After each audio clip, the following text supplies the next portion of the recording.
بسم اللہ الرحمن الرحیم۔ آج کے درس میں ہم انشاءاللہ با حرف جر زائد کے بارے میں جانیں گے کہ یہ کتنی جگہ کتنے مواقع پر بطور زائدہ استعمال ہوتا ہے۔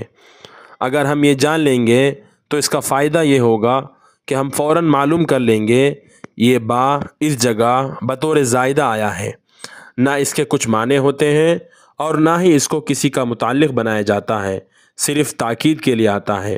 نیز یہ با حرف جر زائد جس کلمے پر داخل ہوتا ہے وہ صرف لفظاً مجرور ہوگا، محلاً نہیں۔ اس بات کو آگے میں مثال کے ساتھ سمجھاؤں گا، تو چلیے جان لیتے ہیں کہ با حرف جر زائد کتنی جگہ آتا ہے۔ حروف جر زائد کے متعلق اس سے پہلے بھی میں نے ایک ویڈیو بنائی ہے، اس کا لنک ڈسکرپشن میں ہے، جا کر ضرور دیکھیں، بہت فائدہ ہوگا۔ با حرف جر زائد جملے منفیہ اور مثبتہ دونوں جملوں میں آتا ہے۔ نمبر 1، لیسا کی خبر پر با حرف جر زائد آتا ہے، جیسے اللہ تعالیٰ قرآن میں فرماتے ہیں اعوذ باللہ من الشیطان الرجیم الیس اللہ باحکم الحاکمین۔ ترجمہ، کیا نہیں ہے اللہ سب حاکموں سے بڑا حاکم؟ ترکیب، حمزہ استفہام ہے، لیسا فعل ناقص ہے، اللہ لیسا کا فاعل، اللہ لیسا کا اسم ہے، باحکم الحاکمین با حرف جر زائد ہے، صرف تاکید کے لیے آیا ہے۔ احکمی مجرور ہے لفظاً اور محلاً منصوب ہے لیسا کے خبر ہونے کی وجہ سے، اور یہ مضاف ہے۔ الحاکمین مضاف الیہ ہے، مضاف اپنے مضاف الیہ سے مل کر لیسا کی خبر، لیسا اپنے اسم و خبر سے مل کر جملے فعلیہ ناقصہ ہوا۔ نمبر 2، ما نافیہ جو مشابہ ہے لیسا کے، اس کی خبر پر آنے والا با بھی با حرف جر زائد ہے، جیسے اللہ تعالیٰ قرآن میں فرماتے ہیں اعوذ باللہ من الشیطان الرجیم وما ربک بظلام للعبید، اور نہیں ہے آپ کا رب جو ظلم کرے اپنے بندوں پر۔ ترکیب، ما نافیہ جو مشابہ ہے لیسا کے، ربک مضاف مضاف الیہ مل کر ما کا اسم، بظلامی با حرف جر زائد، ظلامی ما کی خبر ہے، لفظاً مجرور ہے با کی وجہ سے اور محلاً منصوب ہے ما کی خبر ہونے کی وجہ سے۔ للعبید جار مجرور مل کر ظلام صیغہ مبالغہ کا متعلق، ظلام صیغہ مبالغہ اپنے متعلق سے مل کر ما کی خبر، ما اپنے اسم و خبر سے مل کر جملہ اسمیہ خبریہ ہوا۔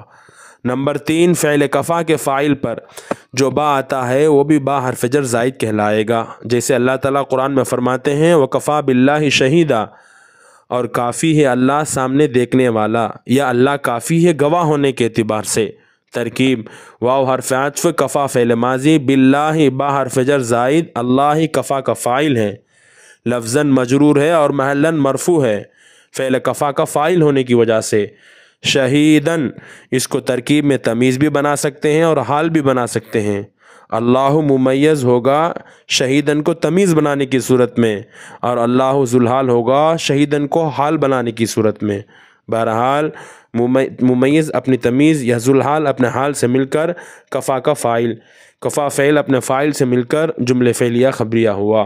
یاد رکھیں کہ قرآن میں جہاں کہیں بھی وَكَفَى بِاللَّهِ شَهِيدًا، وَكَفَى بِاللَّهِ وَكِيلًا، وَكَفَى بِاللَّهِ حَسِيبًا، وَكَفَى بِاللَّهِ عَلِيمًا، وَكَفَى بِاللَّهِ نَصِيرًا، ایسی آیتیں جہاں بھی آئیں سب کی یہی ترکیبیں ہوں گی۔ نمبر 4، افعال تعجب کے فاعل پر داخل ہونے والا با بھی با حرف جر زائد کہلائے گا، جیسے قرآن میں اللہ تعالیٰ فرماتے ہیں اعوذ باللہ من الشیطان الرجیم اسمع بہم وابصر، کیا خوب سنتے ہوں گے اور دیکھتے ہوں گے۔ ترکیب، اسمع اور ابصر یہ دونوں فعل ماضی جامد ہیں امر کی شکل میں، یہ دونوں فعل تعجب ہیں افعل بہ کے وزن پر۔ بہم با حرف جر زائد ہے، ہم اسمع کا فاعل ہے، لفظاً مجرور ہے محلاً مرفوع ہے۔ نمبر 5، مفعول بہ پر بھی کبھی با حرف جر زائد آتا ہے، جیسے اللہ تعالیٰ قرآن میں فرماتے ہیں اعوذ باللہ من الشیطان الرجیم وَهُزِّي إِلَيْكِ بِجِذْعِ النَّخْلَةِ، اور ہلا اپنی طرف کھجور کے جڑ یعنی اس کے تنے کو۔ ترکیب، حزی فعل امر، ضمیر انت فاعل، الیہ کا جار مجرور مل کر متعلق ہوا حزی فعل امر کا، بجذعی با حرف جر زائد ہے، جزعی مجرور ہے لفظاً اور منصوب محلاً حزی کا مفعول ہونے کی وجہ سے، اور یہ مضاف ہے۔ النخل مضاف الیہ ہے، مضاف اپنے مضاف الیہ سے مل کر مفعول بھی ہوا حزی فعل کا، حزی فعل اپنے فاعل اور مفعول بھی اور متعلق سے مل کر جملے فعلیہ انشائیہ ہوا۔ امید ہے کہ بات مفید لگی ہوگی، اگر فائدہ ہوا تو آگے شیئر کریں۔ واللہ اعلم بالصواب، وصلی اللہ علی محمد۔